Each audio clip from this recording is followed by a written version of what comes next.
welcome to USA Global TV and Business Talk Radio. I'm Dr. Jacalyn Kerbeck, and our show today is The Power of Etiquette and Manners. I am so excited. We have a special guest today, a friend whom I've been working with for over a year. He brings so much incredible beauty to this world. We're going to be bringing him out shortly. But first, I want to introduce my co-host. He's also a talking head here at USA Global TV. He is the principal of the British School of Excellence. Let's welcome Philip Sykes. Hello, Philip. Hello. Lovely to see you, Dr. Jacalyn. And again, Friday. Welcome, everybody. Woo!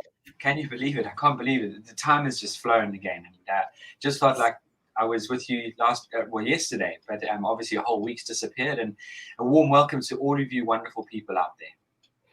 Philip, I agree with you. Time just goes by so quickly. And the show we had last week was amazing. And since that time, there was a follow-up. We actually had a special event yesterday with our guest, Mike, and Dr. Alan Bernard. So thank you so much for the introduction. I want to talk a little bit about what you're doing at the British School of Excellence, because our show today is all about manners when it comes to table manners, when it comes to meeting and greeting heads of state, royalty, dignitaries, etc. So do share with us what's going on there. Excellent. Right, everybody, a warm welcome again. Here at the British School of Excellence, we focus on the power of etiquette and manners, emotional intelligence, really what I love calling is core life skills, to really make a difference in this world, to connect with people on a far more dynamic level, and to make people feel very welcome and put them at ease. And it's quite interesting that you mentioned, Dr. Jacalyn, about table manners and dining etiquette and that sort of thing. Before we were the British School of Excellence, we were originally the British School of Etiquette, and we pivoted into the British School of Excellence because I think excellence should be sort of portrayed by us all. We should always try and be better than we were yesterday and be excellent. So our courses and programs focus on children, teenagers, we focus on business professionals, we focus on students, we focus on adults, right across the board. And we do absolutely take on board the coaching and training and guidance of table manners. And this is a very important part of life, because when you pick up a knife and fork or a pair of chopsticks, or you eat with your right hand, or you eat with a spoon or a fork, you've got nowhere to hide. So your table manners are a very strong public display, and people can tell a lot from someone who really doesn't conduct themselves in a very decent sort of way around the table. And this is something that is respect for yourself and showing respect for other people. So yes, we do. We actually delivered some dining etiquette programs and courses. We deliver the afternoon tea etiquette as well. But as a lot of you all know who connect and engage with us, we go very much further and very deep into EQ, how the head and the heart are connected, how do we really connect with people, and how to put our best foot forward.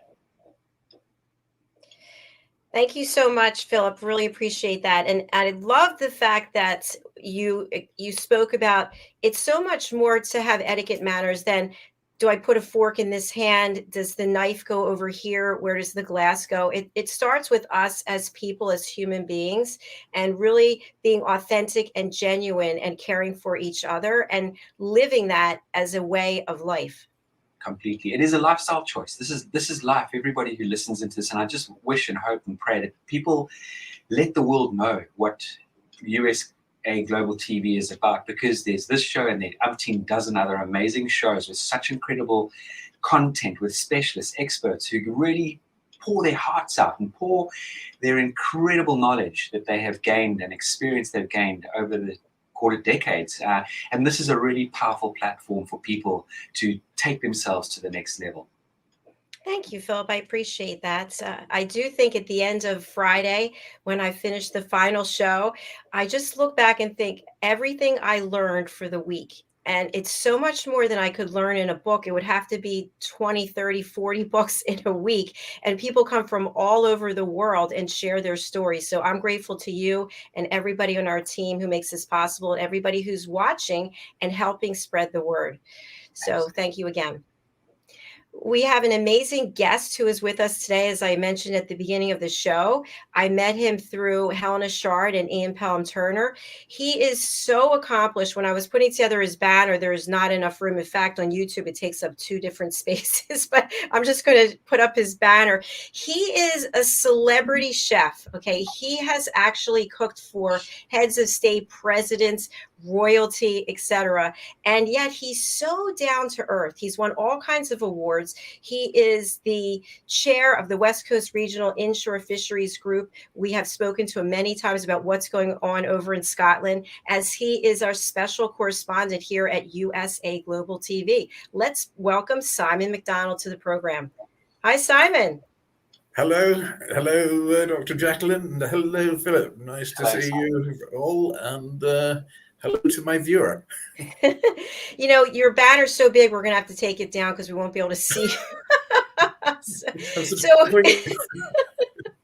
we were joking before the show started. I asked you if you had your kilt on, because that's something that you're very proud of. And I know you're coming to the United States soon for a function, and you will be all kilted up, so to speak.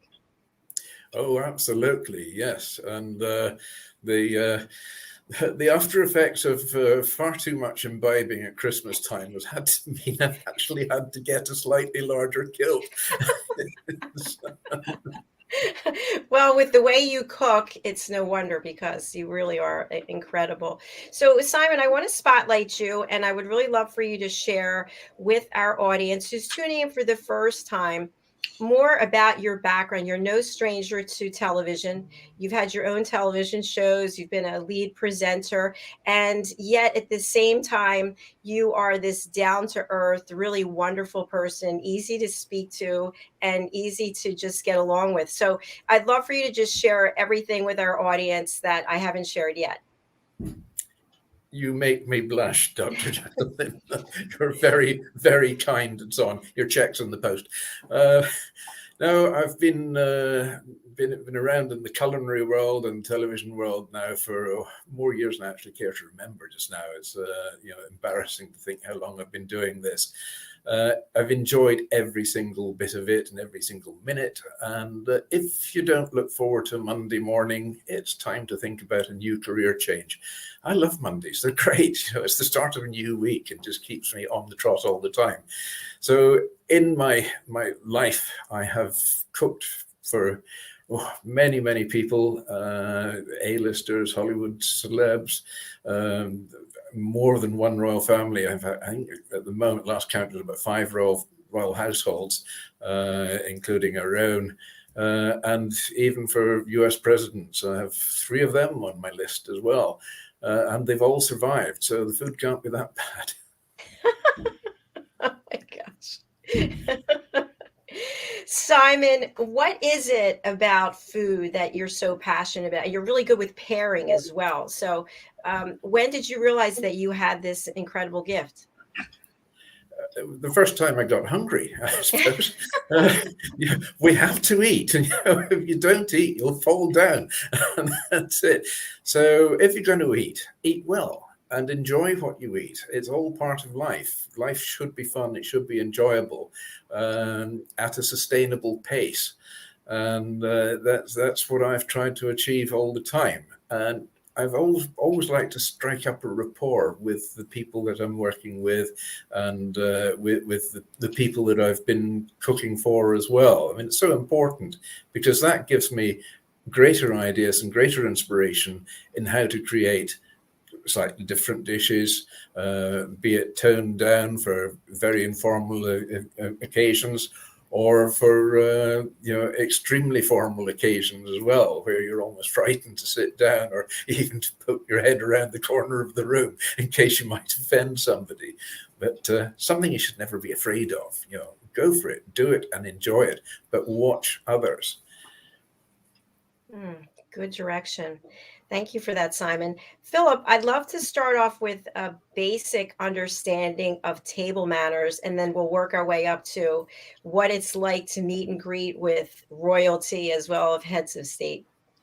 Well, table manners, as we could all appreciate, as I mentioned earlier, it's a strong public display of how we conduct ourselves at the table.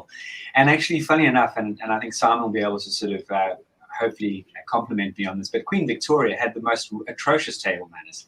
She really did. She was just didn't, no attention to detail. Amazing queen, I believe, but her table manners were all over the place. But yeah, table manners are a really positive and powerful way of sort of, I think, showing and putting your best foot forward. You know, good table manners will always be well respected and regarded. And when I talk about good table manners, it's not just eating with a knife and fork, because we're a multicultural small world now, and so right hand in certain cultures, or it could be chopsticks, or it could be the ceramic spoon, it could be a fork, it could be a spoon, but it's how we conduct ourselves at the table, our posture, using the napkin correctly, offering to pass dishes around the table rather than sort of just sitting there waiting to be waited on by everybody around you. It's really that conduct of respect and care for other people while you are appreciating your food, and that for me is really, really powerful. You know, again, not chewing with your mouth open, not talking with your mouth full. Those sort of things are really key. No elbows on the table, because those are all very strong public displays of just letting yourself down. And I think this is something that all of us can help our young children with from a very young age, just with repetition, a little bit of continued repetition rather than scolding them. You know, for example, I have my 7-year-old son, Harley. And if he does start to talk with his mouth full, I just go, and he goes, Dad. You know, but he gets it. He knows exactly how to handle himself at the table at the age of 7 years old. Wow, that's brilliant. I love that, starting children to understand etiquette manners at a young age. Simon, anything you'd add on to that? Yes, I mean, one thing, it bugs me as well. People who hold their knives like that. You know, a knife's for cutting, a pen's for writing. When you're using a knife at the table, you hold it like that, and you've actually got more control over it anyway. But people who hold their cutlery like they're holding a pen, disturbs me. Having said that, of course, there's different etiquette in different countries. I know in the States, when you're eating, you tend to put the knife down after you've cut your food. Here, you have control of your knife and fork all the time. So there are anomalies from one country and one culture to the next. Chopsticks, I've never mastered them at all. I haven't either. Simon, what about, I just wondered this, when we're using the knife, we're using it correctly, do we put it on the plate in between cutting food, or do we put it onto the table? What do we do with it? No, in the UK, you will hold on to your knife. You don't put it down unless you've finished your meal. Then the knife and fork both go down together, and with the tines pointing up the way, and the fork and everything sort of from 12 o'clock to 6 o'clock. So that's it. But the rest of the time you hold on to the knife. But I've noticed in America, then people, they tend to put the knife on the plate once they've cut the food up, and then use the fork. So it's the first time I saw it, I thought, oh, because I feel it's right. You really do. You get a very good grasp of who is who around a table just by the way they hold the knife and fork, or generally with their table manners. Talking with a mouthful. Well, I always got into trouble with that as a kid. And eating like a cement mixer is a big no. So yes, and the positioning of the knives and forks as well. I mean, you can go into a room or into a restaurant, and you can see people looking at this array of cutlery in front of them and thinking, what do I use first? Well, general rule of thumb, work from the outside to the inside. And you won't go wrong there. Absolutely. And people, yes. You're so right, Simon. People stare at this. You know, in the Western world, I think we confuse a lot of people with all the shrapnel on the table. Other cultures, as I alluded to earlier, the chopstick. You know, Asia, they've got a pair of chopsticks and a lovely ceramic spoon. Hopefully not too much confusion there. But you're quite right. I always say to our students, think of clapping your hands. You know, you start from the outside and you move in. We never clap our hands, you know, going like that. And the other thing, and I know you would have, and this is without me hopefully assuming, I'm pretty sure this may have happened to all of us. We've sat down at a table and you've got guests on either side of you, and the guest on your left is utilizing your bread plate, and the guest on your right has got your wine glass in their hand. And it's not a case that they're badly brought up. They just haven't been guided or steered on how to sort of handle themselves at a table. So we tell our students to do, to create a sort of a B and a D in their hands like this. So your bread plate will always be on your left-hand side, and the D would be your drink. And I love sort of sharing with people, if you're a car enthusiastic, it's BMW, which is bread, meal, water, and for adults, bread, meal, wine. So these are little tools that we can instill in our little, what I love calling our little arsenal, our little storage box of tools that help us, put our best foot forward and help us with our confidence. And it's actually quite interesting. And, Simon, I think you really relate to this, and Dr. Jacalyn, education has, in my opinion, in a lot of schools have lost their way when it comes to this sort of refinement, because they're all very focused on academia. And case in point, we had friends of ours who sent both their boys to a very exclusive school here in the United Kingdom. And I mean, top draw. And I'll never forget their young son being invited at the age of 18 or 19 to a friend of his home, which they happened to be a very wealthy family, and they had staff to serve at the table. And this young chap got back and he said, "Mum, I was so embarrassed. I didn't know where to start." And he said, "Mum, I felt really awkward." And she said, "I'm sending you to go and see Philip in the future." But it was a bit of tongue in cheek. But at the end of the day, this is really what this boils down to. There's that wonderful French phrase, savoir faire, the know-how, knowing what to do in any given situation. And when you have these tools in your little imaginary arsenal, you can really put your best foot forward. And you don't have to worry about your eating and how you conduct yourself at the table. You can really be present and focus on what's going on around you and the people around you and the company and the conversation. Yeah, absolutely. Yes. I mean, of course, I'm a true-blooded Scotsman, so heaven help anybody who picks up my glass unless they're putting some more in it. So that brings up a good point. So I love that BMW, by the way. That's great. What happens when someone does pick up your bread plate or your wine glass? Do you enlighten them? Politely slap them around the face. No, seriously, what is proper etiquette? Oh, they pick up my bread, I pick up their wine glass. We'll do a swap, an exchange. Yeah, so that's right. I can forgo the bread. Just give me more wine. I'm happy. But is it proper etiquette to call people out about their table manners in the moment? I think that it's a silent etiquette there, really. It's not terribly good to turn around to somebody and say, which pig are you related to, or anything like that. No, you do it in a silent way and a polite way.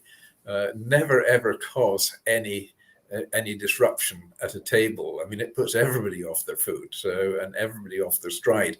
In particular, if you're a guest at a dinner, then your host is always right, unless you know your host extremely well and you can make a bit of light banter about it. But the thing at table, never pull anybody up. No. Family accepted. Family accepted, absolutely not. However, you could, as Simon alluded to, a bit of banter and a little bit of sort of, you got my bread plate, I'm taking your wine glass. And if you know the person, I mean, you wouldn't do it with a stranger. You never want to belittle anybody in any sort of in any environment. Really, it's not our place to do it unless they've really stepped out of line. And then you can do that with the art of diplomacy. And I think that's something that a lot of people can really sort of get away with, telling someone off without them really feeling too hurt or too embarrassed. But yeah, you wouldn't, Dr. Jacalyn, I think telling someone off around how to conduct themselves at the table, unless they really are behaving, completely off sides and they really are badly behaved, then there might be some words sort of in a very light and sort of simplistic sort of way, not to embarrass them openly, but find a little bit of art of diplomacy to connect with them and explain X, Y, and Z to them. And this can often help, if you are, let's say, for example, I've had many opportunities to travel to various countries, and you could put it in such a way that, it's interesting how you handle X, Y, and Z. And it's quite interesting here in the United Kingdom, we do ABC, and sort of give them sort of a comparison and some guidance. Thank you very much. Another question I have, and we see this a lot on reality TV shows, you're invited to a formal setting where there's place cards and people are changing around the place cards when the host or hostess is not looking. What is the etiquette on that? Oh, you should you should put up with exactly where you've been seated, because generally there is a lot of thought goes into exactly where you're going to be placed at a table. And the idea of it, of course, is to get people to engage in more conversation, rather than having cliques at one end of the table all know one another, and then people at the other end who don't know. So you mix the party around so that it gives a good even balance right the way through. And of course, the golden rule is lady, gentleman, and so on round the table. And what if you are with someone, you have a guest, are you to be seated next to them, across from them? It depends where the host wants you to sit. Let the buck stop with the host. They're the ones in charge, basically, so the buck stops with them. I'd say that's probably the way forward there. Absolutely. I couldn't agree with you more, but I'd love to share a lovely story with you, actually. I was very fortunate many years ago to be invited to one of the race days here that is held in the United Kingdom, the Derby. And I was invited by a lovely bank, and there was this place setting where we were being well looked after. And I'll never forget what happened. Someone literally had done that. They had taken my name and they put, and my name landed up somewhere else. I didn't say anything. I accepted it. That's no problem. And actually happened to sit next to some really nice people. And what this bank had done is they'd given everyone a sort of a potluck, a ticket for, a draw for a couple of the races. And it was under our side plate, and we were able to take it out. And I landed up winning about £500 because my horses came in. So I thought, well, I'm not going to be complaining if someone swapped my name. So that person who should have been sitting there should have been the winner of that £500.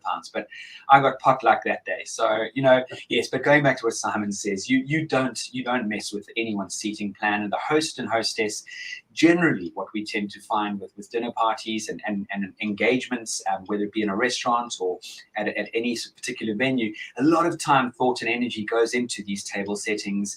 Not only just the decor, but who's to sit with who. They often want to, Simon, I think, would have a lot in common with Mary, and we'll put Angela on his side because he's a great conversationalist. He's got knowledge, and so they think about this and they really work it out, and it makes a big difference, and it adds to the energy and the ambiance of a dinner party. It really does.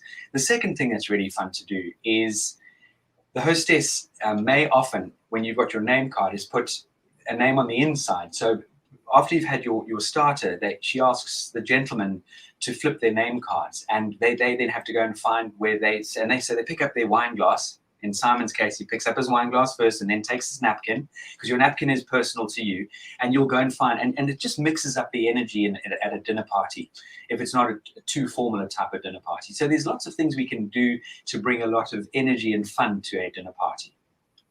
Yes. I like that idea. Interesting. So what about whether it's formal or informal? You are at a long rectangular table and the person who's supposed to be opposite you isn't present, and now you are across from a chair. Have you ever had this happen? It's like you are the odd person out now and you have no one to speak directly to across from you. Well, that person then hopefully has got a very good excuse for not being there. And they should have let the host know in advance that they're not going to be there, so that either they can find somebody to replace, or they adjust the table setting accordingly and move everything up so that you're not left staring at a blank wall. But you've still got people to the other side of you to converse and sort of diagonally across from you as well. I had a lovely experience, quite an alarming experience at a dinner in France. and it was quite a formal sort of dinner with the local mayor and various other dignitaries, and the local bishop as well. Or yes, it is a bishop there.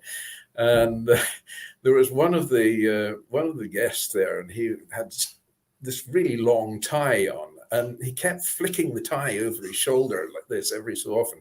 And the bishop was getting a little bit annoyed about this, but didn't like to say anything because the tie would be flicking him in the ear as it went back over the shoulder of this chap. So somehow or other, he was carrying a pair of scissors. He just very, very quietly went up and snipped the tie. I mean, the whole table went into an absolute eruption. It made the whole night, and I think people will talk about this dinner for years to come. But the point was made. But I mean, if you're going to start flicking your tie over or flicking your napkin about the place, just mind who's next to you. They're not actually in range. Now, a question I have, obviously the person flicking the tie wasn't following proper etiquette, but what about the person cutting the tie? Well, I mean, being a bishop, he can get away with whatever he likes, basically. Who's going to argue? It sounds something like out of Mr. Bean. It definitely does sound like a sketch from Mr. Bean, but I can just picture that happening. Very funny.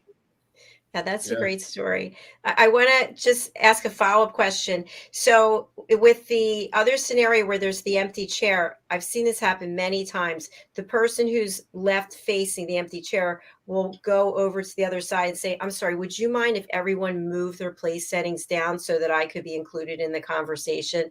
And people looking like, what? And then everyone moves is that proper etiquette? I would leave it to the host to deal with that one again, because I say the host is overall in charge, and if the person opposite has is delayed or can't make it to the place, they were probably called in beforehand, so that situation shouldn't really arise. But certainly, if it's if the host is aware, then the table setting should be adjusted accordingly to remove that chair in the place and then just spread out the table that little bit more. Absolutely. I think you've got such a wonderful point there, if the host is aware. And that is, there's an art to being a good host. Making sure that everyone's glasses are topped up to a certain level, making sure that people are comfortable, they have everything that they need or desire. And that is one of the things, is to make sure that if the seating is not looking quite correct, then you jump to it, and you would react just as Simon said. You would remove the cutlery in the chair and make sure that the spacing between the other guests was appropriate and that everyone felt included. And this is something which I find a little bit frustrating. I'm sure we've all been to restaurants where, let's say there's 6 of you and they put 3 people on either side facing each other, like you're at boarding school. I love having someone on each end. So I've often gone to a restaurant and I've told them, I've said, look, there's 6 of us, but I'd either like a round or I would like a table with a chair on either side so that we can feel complete. It really does. And as a good host and hostess, there's an art to all of this. Absolutely. And I have to share that over the years, I've hosted a number of get-togethers, black tie included. And I remember even at my wedding, that role of being a hostess is you have a lot of responsibility. And I always felt like I wasn't supposed to be thinking about me and relaxing. It wasn't about me. It was about my guests. And people would say, why don't you just relax? Why don't you have a seat? Because you want to make sure, even if there are people helping you with the event, that everyone is having a good time and taken care of. So what about that as a role as a host or hostess? Are you supposed to have so much relaxation time during the event? I think it's at the end of the event or after everyone's left. The host is on duty effectively the whole time, and should be the one that remains sober for the evening, so that they don't make any gaffes themselves. And the way you're sat around a table is that everybody should be able to join in the conversation and not feel left out because they're on a bit of a limb at an odd corner of the table. So, eating should be a sociable experience, an enjoyable experience for everybody. It makes the whole dinner or lunch or breakfast or whatever that bit more enjoyable. But you shouldn't have your table arranged in such a way that there are going to be one or two people or more sort of left out of the conversation at either end. Thank you. Philip? Yeah, absolutely. And one of the key things about conversation, not leaving people out, I know this may sound very sort of fragile, but there's obviously topics that you definitely avoid at whether it be a nice breakfast, luncheon, or dinner. You've got to, there's an art to conversation. It's actually one of the programs we run, the art of conversation. And again, Dr. Jacalyn, this brings in the art of listening, because the art of conversation, the art of listening are very much go hand in hand. But there's clearly the do's and don'ts of what you can and are comfortable talking about, and areas that you definitely avoid. And just for the audience and the listeners out there, you don't want to bring politics into the conversation. You don't want to bring religion into the conversation. You don't want to be talking about money. You don't really want to start talking about anything. I think I might have mentioned political. You want to avoid negative conversation. I think you want to bring positivity and energy, especially with what the world has experienced in the last 24 plus months. So those are the areas to avoid, and not to belittle anyone, not to embarrass anyone. And Simon, I think, will appreciate what I'm sharing here. There is the English, the British, the English, the Scottish, the Welsh, the Irish. We've all got interesting senses of humor. And so there maybe a certain bits of banter will go around the table on the grounds how well you know one another. But otherwise, it can be a little bit more, I'm not saying staid, but it's very sort of hopefully clear of what you can connect on and what you shouldn't connect on. Yeah, exactly. I mean, you always got to be aware at tables that the person next to you might be of slightly more nervous disposition. So some topics should definitely not arise, and bad news topics definitely is a no-no. The stock and trade ones of religion, politics should be ideally left aside, unless you're a bishop who's got a pair of scissors handy. Then fine, you can get away with it.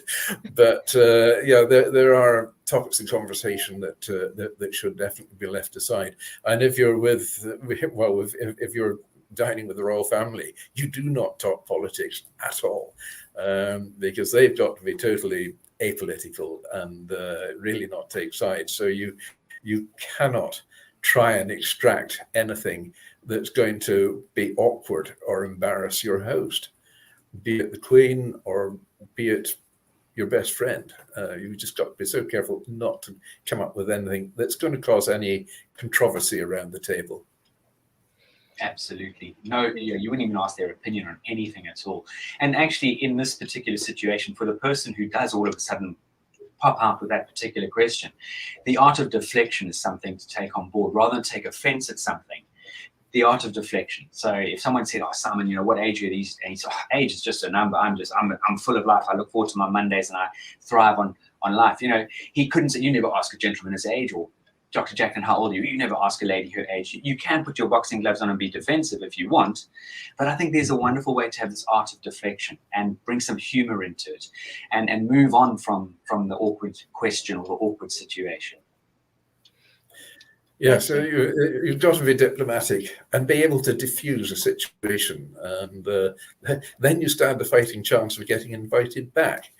If only the second time to return to apologise, and the third time to return the cutlery.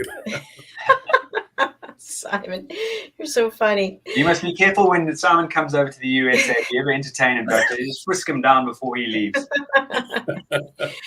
I have another question. This is when you're in a social situation and you are dining at a restaurant or a venue somewhere. It's a group of people, and the bill comes. I've heard various things about how the bill's supposed to be paid, if it's supposed to be split up. But the most recent thing I heard was the oldest person at the table should offer to pay the bill. That's an interesting one. Look at both of your eyebrows. on A that sudden one. I'd be broke. You'd be like, don't invite me anymore. I'm not going. So who does pay for the bill? And then what about in the scenarios? This has happened, and of course not for a couple of years because I haven't been out that much, but people would actually bring at the time a calculator now with the phone, and they take the bill and they're actually adding up each of the things that they had and doing the tax, and then they're part of the gratuity. What is proper etiquette in paying a bill? Well, not to invite that person back again, I think is number one. But the person who has arranged the evening out at the restaurant should be the one to sort that out before you go, to decide who's going to pay or how it's going to be split up. Will one person pay this time and another person pay the next time, or are we just going to split it amongst ourselves? And when you do the split, just do it liberally, allow a certain amount aside for the tip. But do not produce your mobile phone or pocket calculator at the table. Do not photograph your food on the table as well. I mean, this, everybody's got mobile phones, have got amazing cameras, and they get a little bit too liberal in using them. And there's nothing more off-putting than seeing somebody getting their phone out and click, click, click on their plate, especially if it's got a flash as well, and suddenly the whole room goes like that. So these things should be left well away from the dinner table. There is no place setting for a mobile phone. I like that. Love that. 100%. 100%. Just beautifully put, Simon. I can't even add any value to what you just shared. I just think it's absolutely, don't ever invite that person back if they bring out the calculator. But again, it's communication. It is exactly, so I might treat this time and maybe you can do, and it's just talking this thing through. However, if there is a scenario where it's a celebration, then the host and hostess will take care of that sort of thing. But there's nothing more awkward, especially as we get older. I can understand students dividing things and being very, penny conscious. That's fair enough. But when you get to a certain stage of your life where even if you are in a new job and you're a new recruit, there's always something about being able to pay the bill, and it'll come back to us. I truly believe money's an energy, and we should just look at it that way. Yeah, if at all possible, pay the bill. If you're doing a joint thing or paying the bill, or even if you're paying it yourself, do it away from the table rather than sitting around the table and passing this bit of paper around.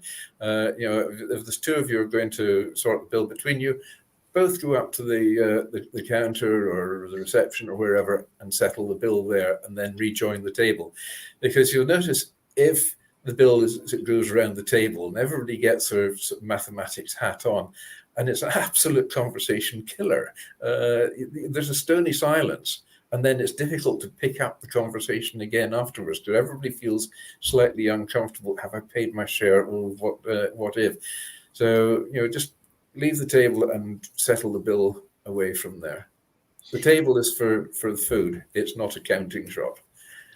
And it can ruin, as you just said, Simon, it can ruin such a fantastic evening because you get two people squibbling and squabbling over this. No, it's my treat. And it does. It becomes awkward. And that's the last thing you remember. The next morning you wake up and you say, gee, wasn't that awkward? That was embarrassing. Or that really put a bitter taste in my mouth. So it is really important that this is orchestrated professionally and accordingly. I agree. And something I wanted to add to what you just said, Simon, is I think when you get to be a certain age, I don't know what that age is, you have to assume that when you're going out to dinner, you can afford to go out to dinner, whether you can afford to pay for everyone or just yourself. And you make that decision in advance. And if you are with people who are going to be pulling out the phone or the calculator, or, oh, you had dessert and I didn't, or you had the appetizer and I didn't, so you owe more than, you don't go out to dinner with them. That's the way I look at it. Absolutely, yes. No, all that should be decided before you get there, and if it's not, then just immediately decide two people, then go up, away from the table to sort out the ins and outs of it, and you can have your argument outside the room, but not at the table. Definitely.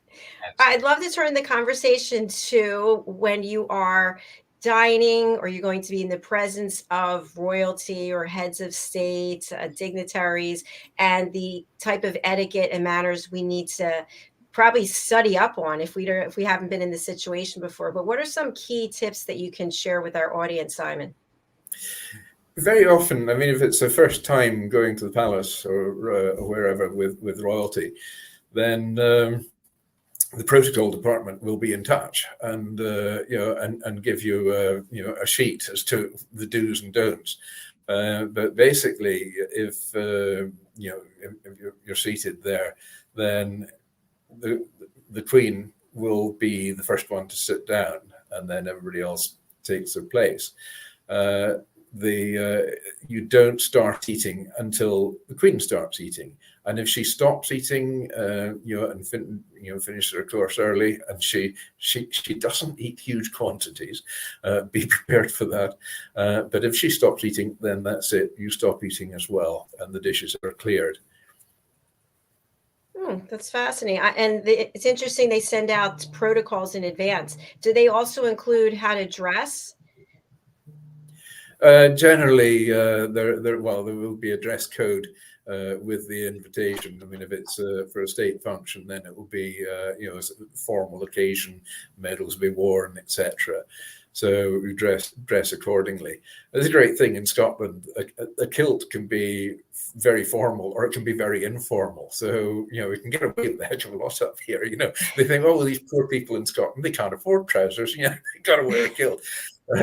But the kilt is it's a wonderful thing, and it really takes you absolutely anywhere in the world. I mean, thoroughly recommend anybody who is eligible to wear a kilt should.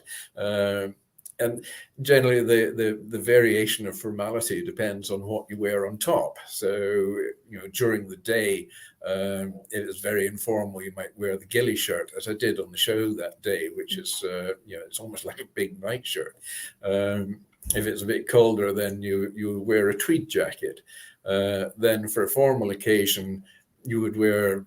There's a variety of them. But the popular one is the Bonnie Prince Charlie jacket, which is a black, sort of almost like a shortened version of the dinner jacket, lots of silver buttons on it, and a waistcoat with 3 buttons on it as well. And then bow tie, or you don't see it as often now, but a jabot. And I mean, a jabot is a wonderful, wonderful thing. It almost acts as a bib as well. And I just actually, my last jabot eventually fell apart, and I've just got a new one there, which it was made in Venice. Beautiful lace. So I'm looking forward to wearing that one in Boston. And what about for women in terms of dress code? They should be very careful in what they wear. You don't want anything too revealing. In particular, if you're at a state banquet, it should be, it should be chic. It should be, it should be formal, and ideally dark. You don't want anything too garish in color. The Queen can get away with wearing bright colors, and will often wear a bright color so that people can see her. Because she is very, very small. I mean, she sort of comes up to about there on me. She's very tiny, but she's the sort of person that comes into a room and absolutely fills it.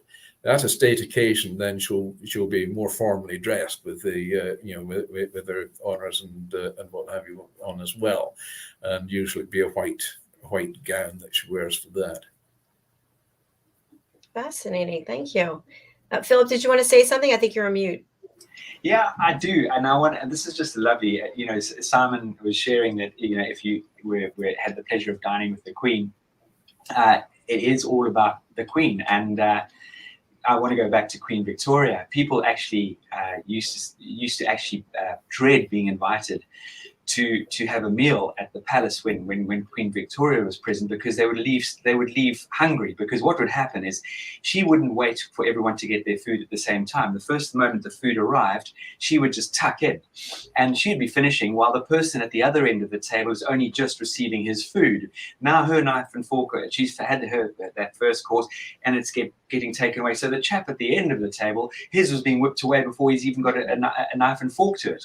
So there's and that's actually true. It's genuine in what I'm sharing with you, and it just shows you that there is a protocol to follow, and this is where your etiquette and manners absolutely. You've got to step up, and you've got to know how to engage. You've got to know how to address. This is exactly what Simon alluded to. You get that sheet that's got the protocol. You may not touch the Queen, for example. You would only shake hands with the Queen if she extends her hand first, for example. And I know that, and this is bad. This is down to bad sort of protocol training from lots of heads of states around the world, where we've had incidences where someone's walked near, say, Donald Trump walked straight in front of the Queen. We had a scene where Michelle Obama, arm around her, ready for a picture. And I'm not blaming Michelle Obama, or well, let's not go around the other chap. But at the end of the day, there is definite ways of connecting and engaging with people, whether it be with royalty or people of a certain status. You've got to understand this gives you that ability to be confident and put your best foot forward. Absolutely. Yes. Absolutely. So a question I have for you, like you are invited to attend an event that the Queen is hosting, you get the protocol sheet, and you just can't help yourself because you think, I might not ever meet her again. I'm going to go up and introduce myself. Wait till you're introduced first. There's always an opportunity, either going into the dinner or leaving the dinner or the reception beforehand or after, that you will be given the opportunity to be presented to the Queen, and you are presented to her rather than just sort of casually walk up and say, "Hello there, it's I'm so how are you doing? How are the dogs? What's up? Do you want to try this recipe?" And yet she is actually quite an accomplished cook in her own right. There was a wonderful incident where Prime Minister at the time, Margaret Thatcher, was staying at Balmoral, and Prince Philip, he was a dab hand with the barbecue, and they were out on the estate and they had the barbecue, and Margaret Thatcher was sort of terrified that here's the Queen dealing with the dishes and Prince Philip doing all the cooking and so on. The Queen was insistent in washing up. So when it came to Christmas, Margaret Thatcher sent the Queen a pair of marigold washing up gloves. She didn't know what else to do. Oh, that's delightful. Oh, delightful. So I have a question just to piggyback onto what you just shared, Simon. Not in a situation like that, but let's say you have been invited as a guest to someone's home. Do you, at the conclusion of the dinner, offer to clean the dishes, offer to pick up the dishes, or do you just sit while the host or hostess collects? It depends how well you know the host or hostess. If they're really good friends, then fine. Everybody mucks in.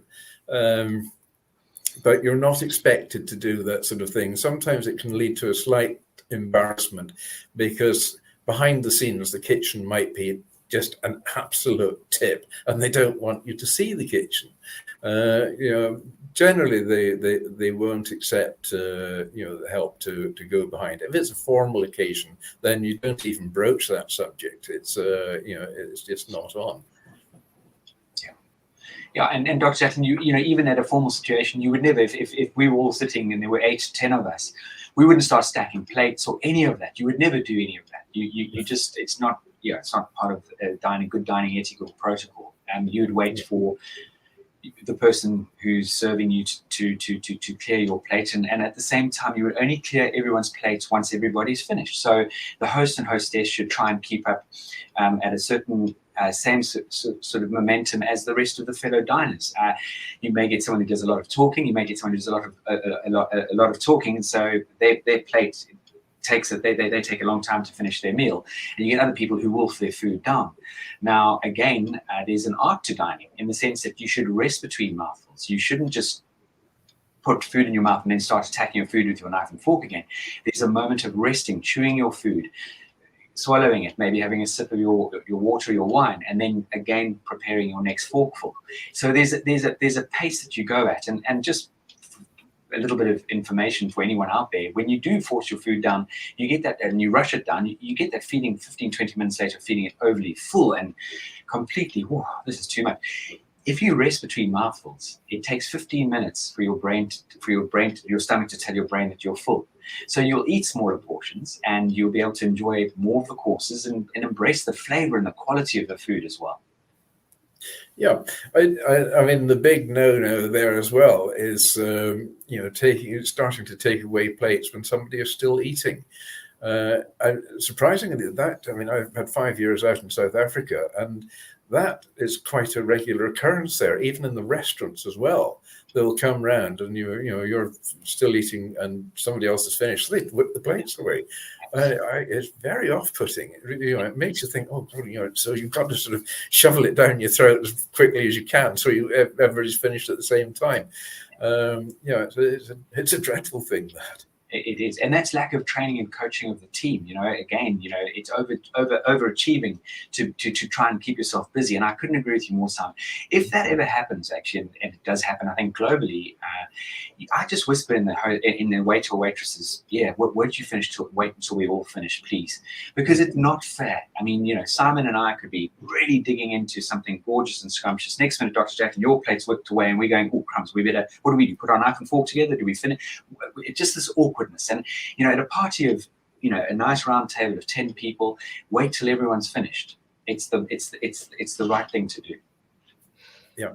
I remember various times in my life dining with my father. He would say to the waiter, waitress, we are dining this evening, so I will call you over when we're ready to order, and we'd like to have the courses spaced out because this is an event for us. This is not just, and sometimes you would get looks like because they want to turn the tables. And so I'm just wondering, what if somebody, you are with people who love to shove the food down, eat quickly, and you're with other people that know this is a dining experience. How do you handle that? Speechless. Yeah. Philip?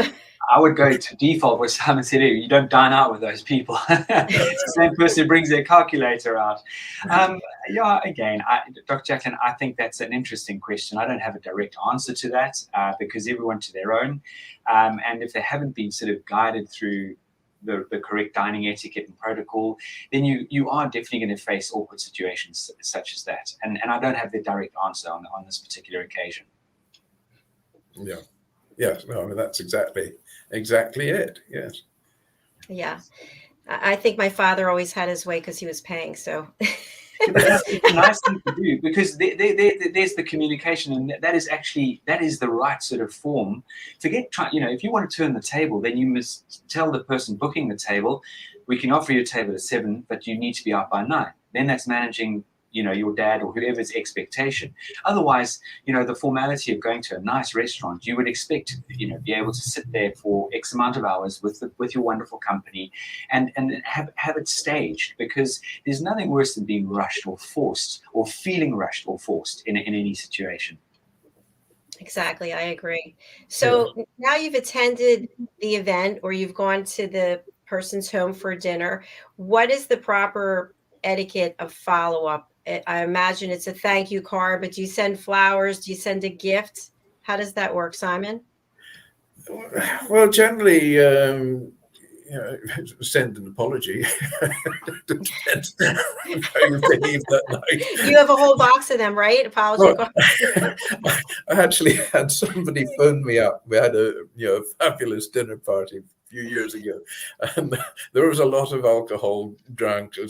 Well, in Scotland, that's it.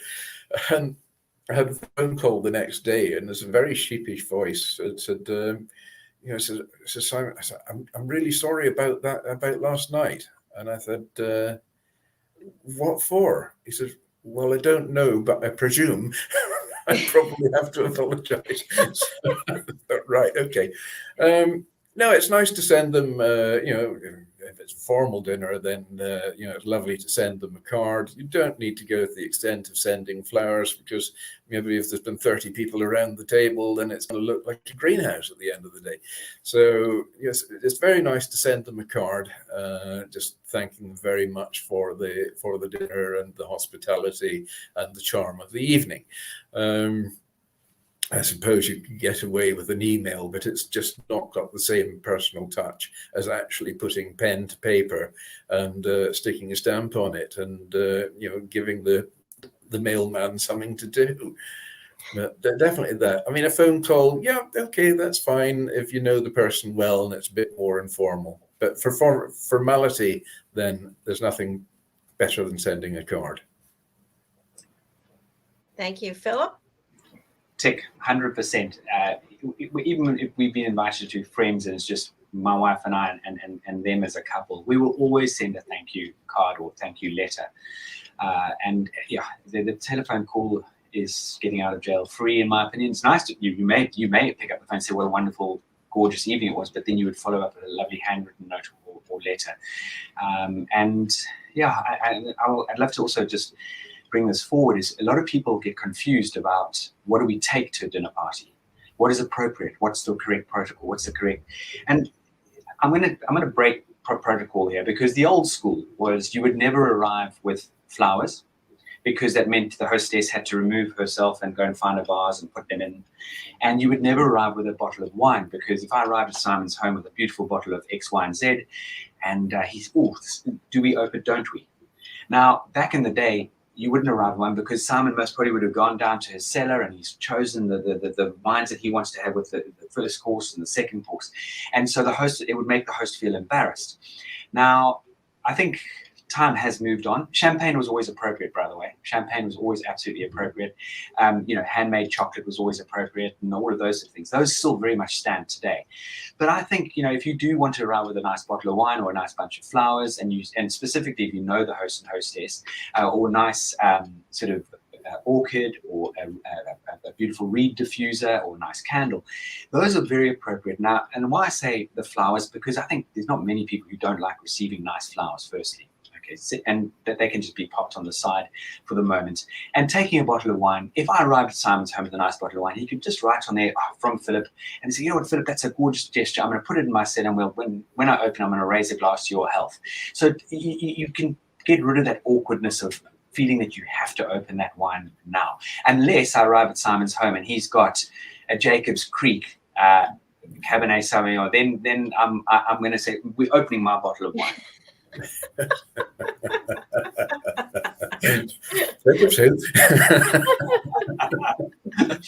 Or like a Kumala from South Africa. Trust me, those are wines that you could start your motor car with. Yes. Oh, I know South Africa actually produces. No, but like a Kumala. No, South African wines are fantastic, but there's a brand very similar to Kumala. If you ever get served Kumala, you're crumbs. You really do. You pour it in your vehicle and you drive home very fast. Yes, yeah. The trouble is, it burns the valves out of the car as well. But yes, I mean, it's very clever. You write your name on the bottle. It means then that your host can't give it away at the next party they go to. Or you receive it back. Yeah. Yes. You put this in the giveaway pile. Yeah. No, if you are going to take wine, then give it a lot of thought before you take it, because there are a lot of very offensive wines out there. Absolutely right with champagne, although there's some pretty offensive champagnes as well. So that's it. But you don't need to extend as far as, say, a 1961 Chateau Margaux. I've got one bottle left. But be sensible about wine when you take it. So consider, if you know your host and your hostess, consider what their taste in wine is, and also the sort of food that they you might expect to be there, and the sort of food that they like. So you buy wine appropriate to that as well. These are all good points. Yeah, all planning ahead. I think it was the last time I had a holiday party, many people brought gifts that I never used and then had to get rid of. And they brought like people know I only drink Chardonnay, but people brought everything but Chardonnay, which I thought was interesting. So I think to your point, if you know the host or hostess, then I think, yes, bring the wine. If you don't know them and you're just in the store guessing, or you're looking to see, oh, well, somebody gave me this and I don't drink that, not a good idea, because people do remember. And I know for me, I thought to myself, I guess you don't really know me. You've been out with me how many times, but you brought me this, or something that I'm allergic to that you brought me anyway. And of course, I make a mental note and think, well, probably not going to be invited for the next party. Yeah. And in Scotland, if you take along good single malt whiskey, you're going to get invited back, guaranteed. That is for sure. That is for sure. Especially now, how popular whiskey's become as an investment vehicle as well. So you're so right. A good single malt whiskey definitely gets mileage. Yes, every time. And and the host, clever enough, will steer this conversation round to the subject of malt whiskies and then state what his favorite one is. So then you're sort of obliged for that one the next time we go. Now, what about this? And I don't know if you have this there where you both are, but here in the States, it's pretty common to give, and not me because I worked in this industry for a long time, but people will give gift cards. So they give a gift card to something. And I've actually had people comment to me, because I sold employee recognition programs that were all about tangible rewards, as opposed to giving people cash or giving people gift cards, because if you give them that, they don't even know what they spent them on. But people will give gift cards that are for things that they know the host or hostess is never going to use. It's like, oh, I have this extra gift card for X number of dollars. I think I'll give it to the person at the dinner. To me, that seems like very bad etiquette, but I'm not judging. So what are your thoughts?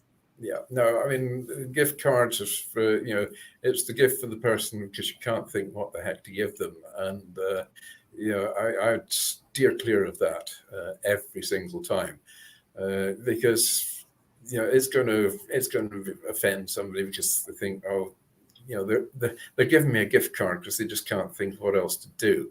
And they think it's not thoughtful. So, you've got to try and personalize a gift. You've got to just research and get to know what your host's likes and dislikes are, and then, work around that. Absolutely. We do have a comment from the lovely Diane Floyd-Bame. A wonderful show with great tips for all of us. And she's watching on YouTube, which I love, over on our YouTube channel, USA Global TV. Thank you, Diane. Hello, Diane. And for those who don't know, Diane is one of our team members. She is a co-host, a talking head, and an elevated listener. So good to have you with us, Diane. All right, it's time to wrap up our show. Simon, I'm going to spotlight you and put up your giant banner. But for people that'll fill the screen. So who would you like to reach out to, Simon? And your email address is up here. So for people who are listening on the radio, it's Simon's name, Macdonald, Macdonald, Simon, SIMON, at ymail.com. That's it. Yes. Who would you like to reach out to, Simon?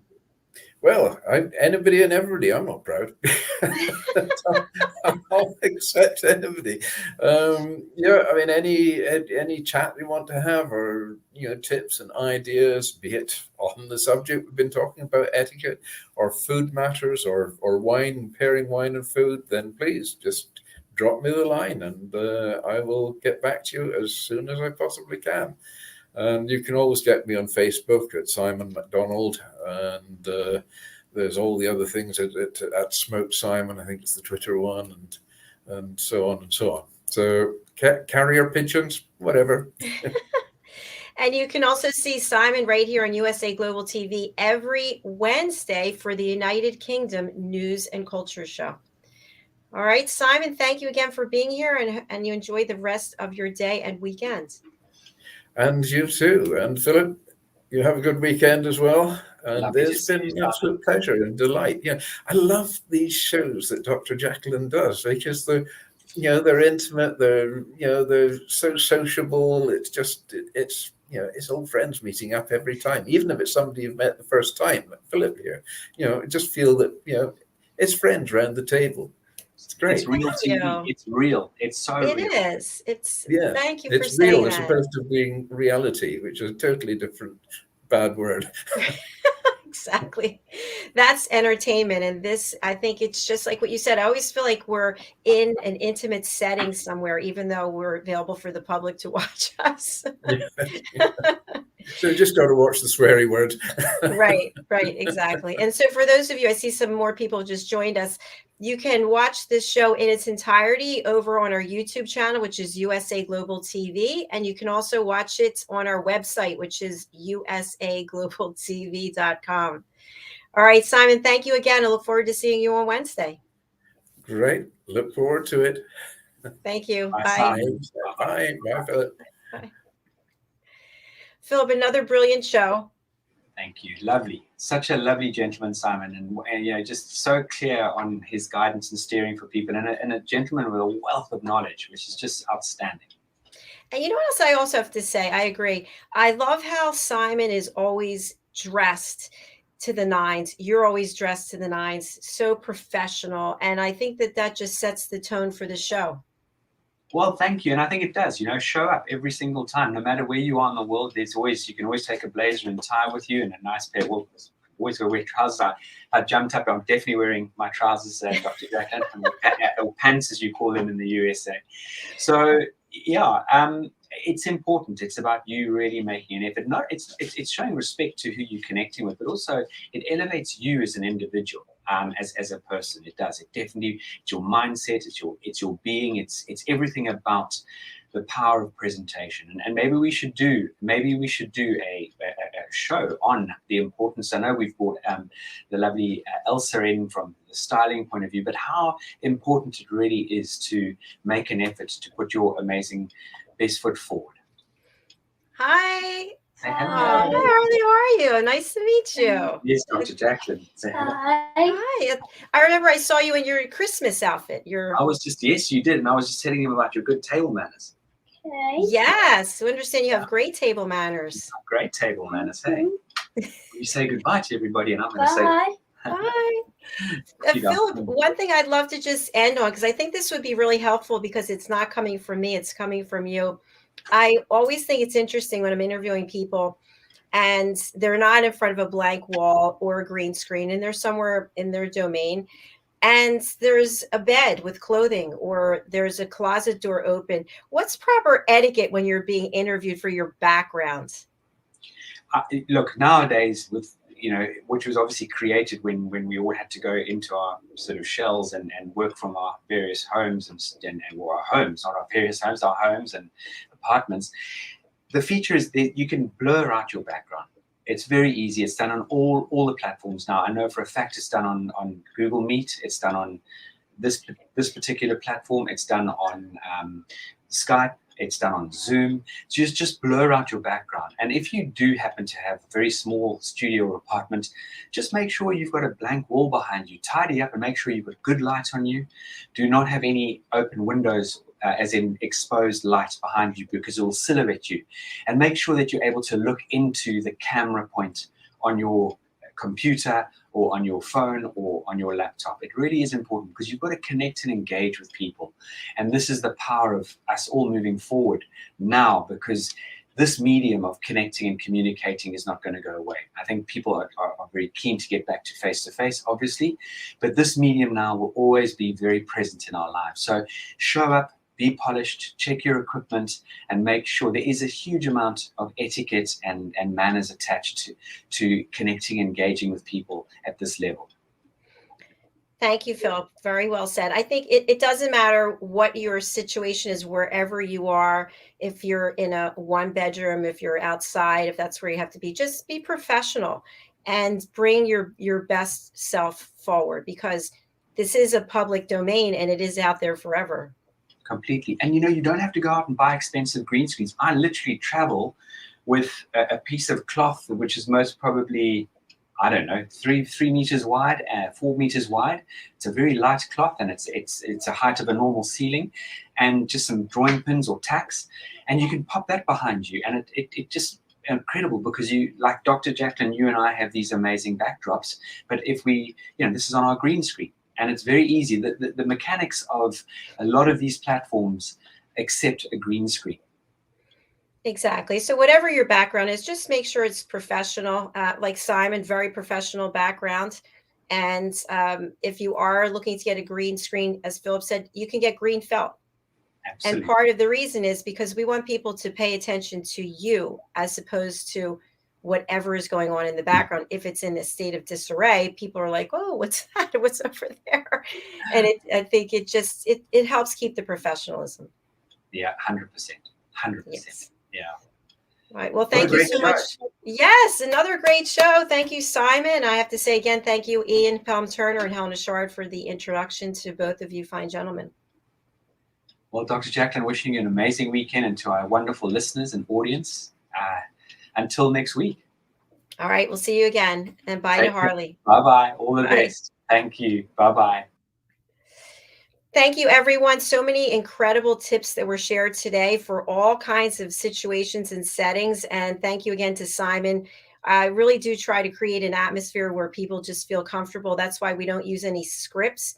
And many times I interview people whom I've never met, which I love because I do some research on them. And then I ask the first question and see where they want the show to go, so that it's really authentic and nothing is planned in advance. And then it is as real as possible without being reality TV. We don't want to go there. All right. We have a full day of broadcasting today. We broadcast Monday through Friday. And this week we have 22 shows. It's normally between 20 and 24. We will be adding some new shows starting next week. I'll announce that on Monday. It's very exciting. If you'd like to be a guest on any of our shows, you can go to our website, which is usaglobaltv.com. And at the top, you'll see book your session. Some of the shows, the co-hosts do select their own guests because they have a specific topic that they're focused on. So you'll see by invitation only. And that means that either myself or the co-hosts need to invite you so that you're on point with whatever the topic of that show is. Otherwise, you're welcome to book on any of the shows. Thank you again for being here. Thank you for sharing the word. And thank you for just being a good person and helping others. God bless you all. I'll see you again shortly. Bye, Simon. Bye, Philip.